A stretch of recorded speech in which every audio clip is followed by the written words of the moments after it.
గత ప్రభుత్వంపై సంచలన కామెంట్స్ చేశారు మంత్రి పొంగులేటి శ్రీనివాస్ రెడ్డి. ప్రాజెక్టుల రీడిజైన్ పేరుతో బీఆర్ఎస్ ప్రభుత్వం దోపిడీకి పాల్పడిందని ఆరోపించారు. సీతారామ ప్రాజెక్ట్ కింద 2 లక్షల ఎకరాల ఆయకట్టును ఎక్కువగా చూపించి 2,000 కోట్ల ప్రాజెక్టుని 18,000 కోట్ల రూపాయలకు పెంచిందన్నారు. ప్రాజెక్టుల వ్యయాన్ని పెంచి 1,000 కోట్ల రూపాయలని లూటీ చేశారని పొంగులేటి ఆరోపించారు.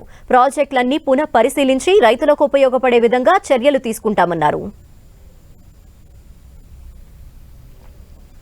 3,75,000 ఈనాడు 5,75,000 అంటే 2 లక్షల ఎకరాల ఆయకట్టు ఎక్కువ చూపించి 2,400 కోట్ల బదులు 18,000 కోట్లు చేసిన మహానుభావులు గత ప్రభుత్వంలో ఉన్న ప్రబుద్ధులు.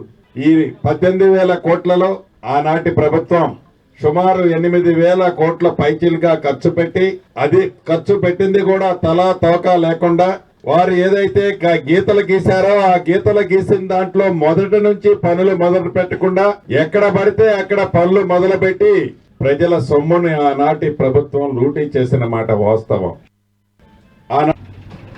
ఆనాడు ఈ తెలంగాణ రాష్ట్రాన్ని సర్వనాశనం చేసిన ఆ ప్రభుత్వం యొక్క నిర్వాహకాలన్నిటినీ ఒక్కొక్కటి క్షుణ్ణంగా పరిశీలిస్తూ, అది ఇరిగేషన్ సెక్టర్ లో కాళేశ్వరం కానివ్వండి, పాలమూరు రంగారెడ్డి కానివ్వండి, సీతారామ ప్రాజెక్టు కానివ్వండి, ఎలా ప్రజల సొమ్ముని లూటీ చేశారో వాటిని పునః పరిశీలించి ఆ ఉన్న పనుల బ్యాలెన్స్ ని ఎలా చేయాలి అని ఈ ప్రభుత్వం చిత్తశుద్ధితో రేవంత్ రెడ్డి గారి నాయకత్వంలో ఇరిగేషన్ మంత్రి గారు ఉత్తమ్ కుమార్ రెడ్డి గారు, మిగతా కేబినెట్ మంత్రులమంతా ఈ ప్రాజెక్టులను అన్నిటినీ రైతులకు ఉపయోగపడే విధంగా సాగులోకి తెచ్చే దాంట్లో కృషే ఈ లింక్ కెనాల్ ఫలితం.